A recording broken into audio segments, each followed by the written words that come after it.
Coogs House. So I know it's been a bye week, but Houston's actually riding a winning streak into Arizona. Can that be right?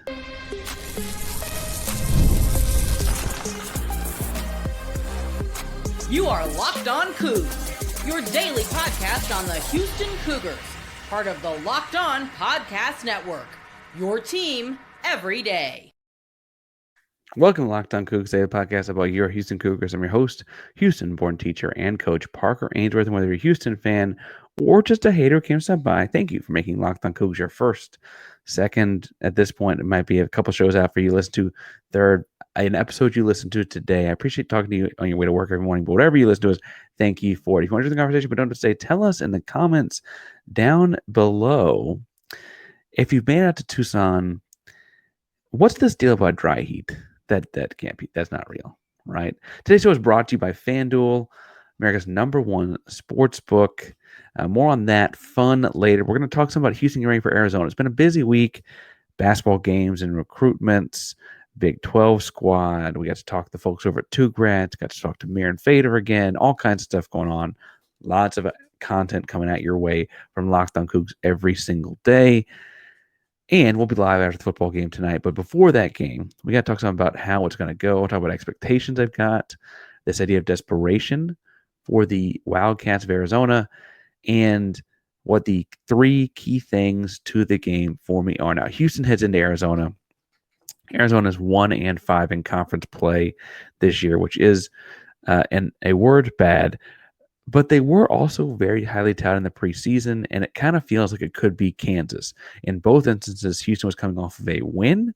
Houston went into a bye week, and then Houston had to play a team that has underperformed all year long, and that scares me a little bit. Being really honest, that's a little bit worrisome. Here are three key things Houston's got to do if they want to shake off the rust and continue the winning streak and get closer to a bowl game. Yes, that's really possible. Houston could make a bowl game this year, but beating Arizona is going to be very, very important to that. Now, one of the things I think Houston's got to do, obviously, and this probably feels like a no-duh kind of moment, but they got to find at all times Tetairoa McMillan. Now, McMillan is a wideout. He's a big, strong guy, and he's probably a first two-round pick kind of receiver. Really, really talented. And even in their down year that is this year, he's already broken 1,000 yards receiving, has 6 touchdown catches, 63 grabs. He is the guy to pass the ball to if you're Arizona, right? Houston needs to bracket him. Houston needs to high-low him. I would imagine you see a lot of Kentrell Webb to his side of the field with whichever corner he gets matched up with. I think it'll be McCutcheon, but I'm not positive. Might be Jonah Wilson. Either way, they'll play the underneath stuff. Let Kentrell Webb be on the backside to help out. And they got A.J. Halsey as a low safety across the middle if he tries to cross the field, right? I think that's the way I would do it if I had my pick. Now, obviously, field position and time of game and schoolwork can all dictate and change a lot of that. If you need to send the house, you got to pull more guys after your coverage or whatever, right? But in a base setup, that would kind of be what I look at. He's that good. He deserves it. He's just got to know where he is at all times. Now, I think that Houston's got to do a good job of taking advantage. That's the first thing. The second thing is I think Houston's got to do a good job of taking advantage of bluntly weak coverage. I guess Arizona does have, what is this, a total of 246 interceptions on the season. But on the whole, Arizona gets beat deep a lot. The more you watch them play, the more you see their DBs, frankly, too far away from receivers, open deep. Guys catch the ball for touchdowns. Houston's running game is going to keep those guys up close to the box as well. I imagine Houston's receivers have an easy time getting behind them. It's going to be about timing, getting their routes right, and executing, getting the ball off and those kind of things. Now, Arizona's not a team with a whole lot of sacks, but they do have a decent amount of QB pressure, especially when you think about like Houston's kind of not got the best offensive line. We're still rebuilding it, right? And they got some interior guys that are doing all right, but then the tackles have had, and then by the time they get the tackles right, things go back and forth, right? So I think the interior is fine. I'd worry about a little bit of edge pressure in this game, but if they can get the edges blocked up, they'll have stuff over the top, and I don't think they got to throw it over the top a lot. but they got to take advantage and be strategic when they do. I think this probably is a game where you want to see more like 15 to 18 passes out of Zion Chris than 8, 9, 10, 11, right? And again, I think that it's stuff we know they can do. The quick slant with a couple fades on it, like the Joseph Manchek caught against Kansas State, or the wheel route that Stephon Boogie Johnson caught in the same game, right? Those both turned into touchdowns, and they don't have to be complicated concepts. It doesn't have to be a long time with Zion Chris back there patting the ball either, right? It can be something more like quick, rub rowdy kind of stuff. Because again, I think Houston's running offense is going to kind of keep them in man and keep them with a lot of guys in the box. And that should ultimately open up some stuff over the top. Anyway, the third and final thing I'll say in this game is Houston's got to find a way to stop the run with only 7 people in the box. And really, if they could do it with 6, that'd be even better. Now, I say that because Quali Conley and Kendrick Oscano are both the types of backs Houston struggled with last year in terms of personnel. Bigger bodies. Riscano's really big, and just kind of downhill, run you over kind of runners, right? Conley has 7 touchdowns on the year, 570 yards. They both like to attack kind of the same kind of way. Riscano's a little more north-south, but he, frankly, if I'm being honest, doesn't have as many carries either as Quali Conley does. If Houston can stop those guys while only needing to put 6 or 7 in the box, they can still match up with Tetairoa McMillan and stuff like that on the outside and really have a solid defensive game plan for this one. Admittedly, the defense worst game of the season came after a bye week earlier, a couple weeks ago against Kansas. Otherwise, I would feel really good about this one, if I'm being honest, because some of this stuff is just game planning, knowing how to get to your alignment based on whatever they come out in. You would think a bye week helps you with that. You'd also think that bye week helps you get the nicks and the bruises and things like that healed up and ready to go full speed, and that's going to be important when playing this Arizona offense, because quarterback Noah Fafita likes to find McMillan early and often. And so, you got to be ready to go from opening kickoff in terms of that. I would think all that'd be good after a bye week. And honestly, it doesn't feel like it's going to be. I'm just worried this game's going to be closer than it needs to be because of how poorly the Kansas game went, how poorly Houston came out after the bye week last time. And so we'll see here. Anyway, I am excited about this game. I think Houston's going to win. I think it's just going to be closer than it should be. And I'll talk more about that in a second.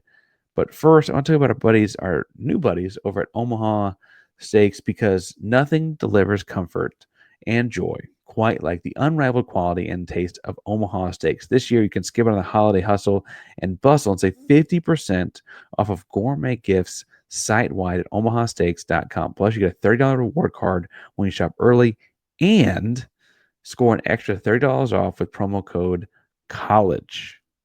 With 5 generations of experience, they consistently deliver the world's best steaks and experiences, and the gifts the experts at Omaha Steaks have made it easy to deliver the perfect gift with thoughtfully curated gift packages starting at $89.99. From legendary steaks and mouthwatering desserts and more, you can save 50% off site-wide at omahasteaks.com. Plus, again, our listeners get an extra $30 off with promo code COLLEGE and a $30 reward card when you shop early. That's 50% off at omahasteaks.com. An extra $30 off, promo code COLLEGE. Minimum purchases may apply. Parker Ainsworth, Locked on Coogs here, previewing Houston heading out to Arizona for a late night kickoff on Friday night. I believe the game kicks off at 9:15 Houston time officially. I don't remember, based on Arizona's doing savings time / not doing daylight savings time, whichever one. I don't actually remember what time zone they're in right now off the top of my head, but I do know that it's earlier than it is in Houston. Houston's heading to Arizona. Arizona's had a rough year. And frankly, Brent Brennan has had a really rough go of it here as of late. Brennan is in his first year as the head coach of the Arizona Wildcats, and people are already calling for his job. He came in last offseason They kind of thought they could, spur some things, change some things up going into Big 12 and needed to change some things anyway. But they hired a guy in Brent Brennan that had a losing record at San Jose State. His best seasons, while they were 2022 and 2023, they went 7-5 and 7-6.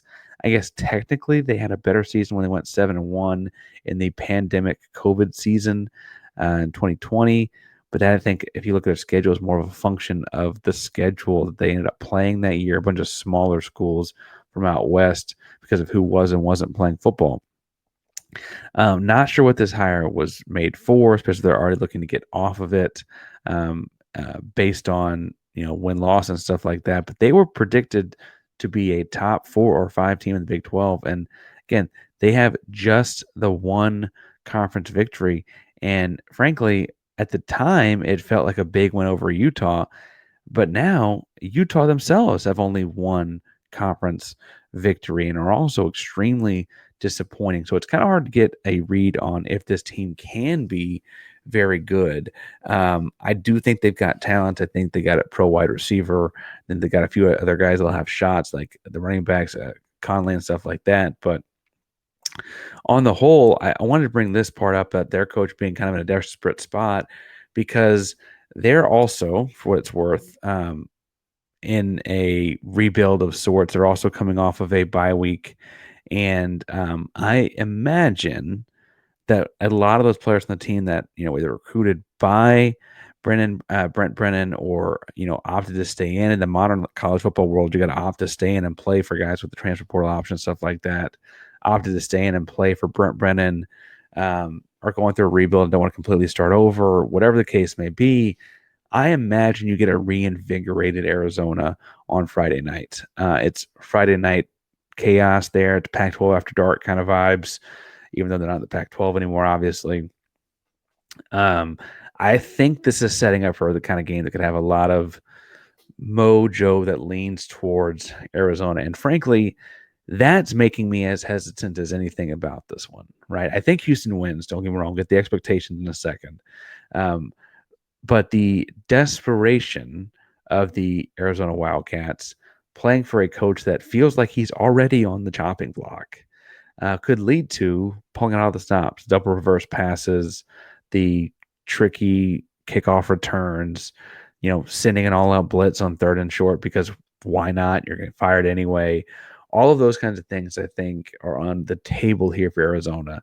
Never mind that, win one for the Gipper kind of stuff when you got a coach on the chopping block that at some point in his process, either in deterring you from entering the transfer portal or recruiting you outright, did believe in you, right? Now, that's one way this goes. That's the way that concerns me, obviously. Other way it could go, I think, is one that Houston fans are much more familiar with when they've lost coaches or changed coaches over the course of the last couple of years, is by the end of it, the kids are ready to be done with that guy. And there is a world where that desperation, I guess, leads to Arizona kind of hanging it up and mentally checking out. Guys want to get their stats, whatever, and get home. I don't mean to say that happened necessarily at the end of the year last year with Dana Holgerson, or that happened necessarily at the end of the Major Applewhite era, or necessarily at the end of whatever. I do think that's a very real thing in college football, though, is that in any football season, when you kind of feel like the writing's on the wall, you kind of let things spiral. And we'll see which of those happens on Friday night. I don't mean to say that the falling apart of Arizona couldn't happen. Going off of a bye week, guys get a taste of what's like to not have to worry about this guy and whatever. I guess that could all happen, right? I just got a weird feeling that's not going to be it. I got a weird feeling it's going to be the kind of game where they really rally around the idea of let's keep coach employed and let's keep this thing, let's rebuild this thing, etc. They didn't anticipate rebuilding this year. My understanding is they, again, thought that being ranked 5th in the Big 12 preseason polls was low. They kind of thought they'd be ranked better, and then they weren't. And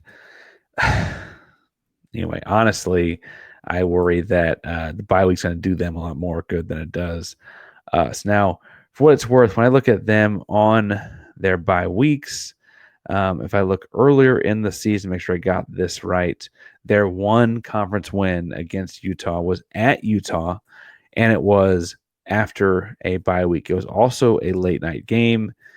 The stars are aligning just wrong for me on this one. I think Houston wins, but I got to be honest, this was a Saturday night game at TDCU with no weirdness of a bye week or anything like that before that. I think I'd pick Houston by 10 points, maybe even 14. And Houston will score a lot of points. I think it would be that much of a domination. I don't feel comfortable doing any of those kinds of picks, anything of that kind of distance in this one, right? That's where I'm at on it. And I think the desperation thing plays a big, big role here. I want to talk something about my expectations more specifically in a moment. But before that, we got to talk to you about our buddies over at FanDuel, America's #1 sportsbook. And right now, new customers can get $150 back in bonus bets by winning their first $5 bet. So make sure you go check out FanDuel.com. The line on this game has moved down to where Houston is just a 1.5-point underdog. I just told you I think Houston wins. So I obviously would say to take that.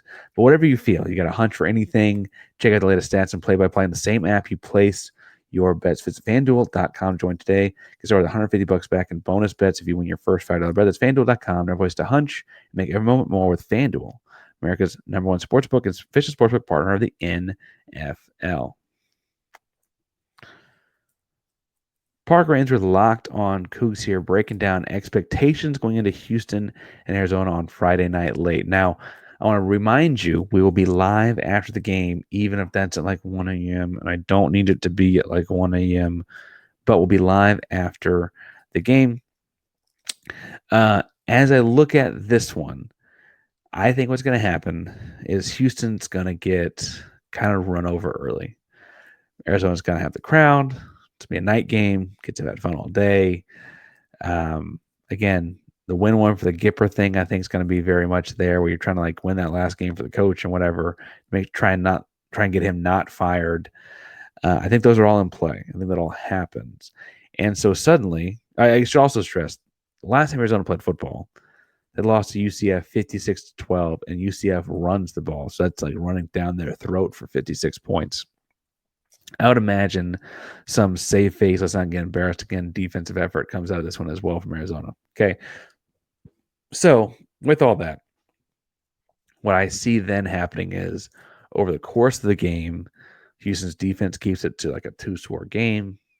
Halftime, it's, let's say, 10 or 14-0. Then third quarter comes out. Houston gets a turnover, something like that, sets up a score, 10 or 14-7. They get a late third quarter, early fourth quarter score, tie it up. Then Houston gets the ball somehow and scores at the end, because that's the way the Fritz magic has worked so far. I see that being the way the game goes, is Houston being a stay the course, keep the boat steady, win in the fourth quarter kind of effort in this one.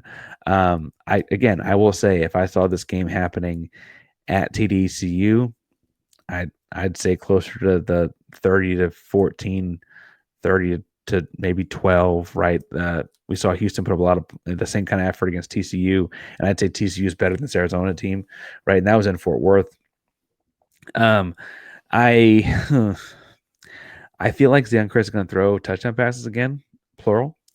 And I think that might be how they score. If you remember against Kansas State, for all the running that Zion did, the Utah game, actually, I should say the Utah game. I actually think I missaid that earlier.